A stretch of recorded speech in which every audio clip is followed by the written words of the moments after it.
पूरी रात को बच्चा जागकर इस बात के लिए पढ़ रहा है कि कल एक दिन एक सवेरा आएगा और उस सवेरे के होने के बाद में वो संघर्ष थोड़ा सा विराम ले लेगा, वो संघर्ष थोड़ा सा थम जाएगा। लेकिन जब उसके पास ये खबरें पहुंचती हैं तो उसका विश्वास टूटता है, उसका रातों को जाग कर के जो मेहनत करना था वो एकदम से खत्म हो जाता है और वह इस सिस्टम के सामने हार मान लेता है।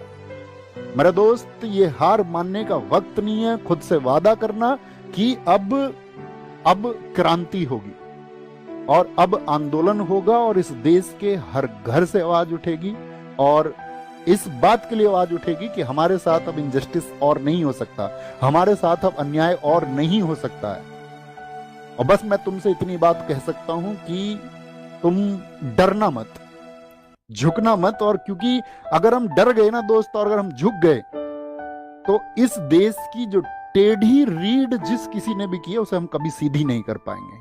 और ये छात्र वर्ग, ये जवान वर्ग जो इस देश की नेताओं के द्वारा जो या सिस्टम के द्वारा या खराब अधिकारियों के द्वारा, भ्रष्ट अधिकारियों के द्वारा जो टेढ़ी रीढ़ की जा रही है उसको हम सीधा करेंगे और मिलकर करेंगे। अब मैं व्यक्तिगत तौर पे कहूं कि मेरा जीवन तुम सबकी वजह से है।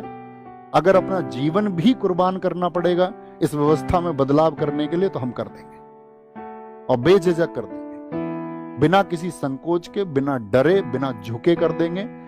तो ये एक मूवमेंट होगा। हम आपको बता चुके हैं 31 को टीचर्स की मीटिंग होगी आपस में। सब टीचर्स आपस में डिसाइड करेंगे कि कैसे एक परफेक्ट वे पर चलना है ताकि आपकी चीजों में जो आवश्यक सुधार होने चाहिए वो कैसे किए जाएंगे।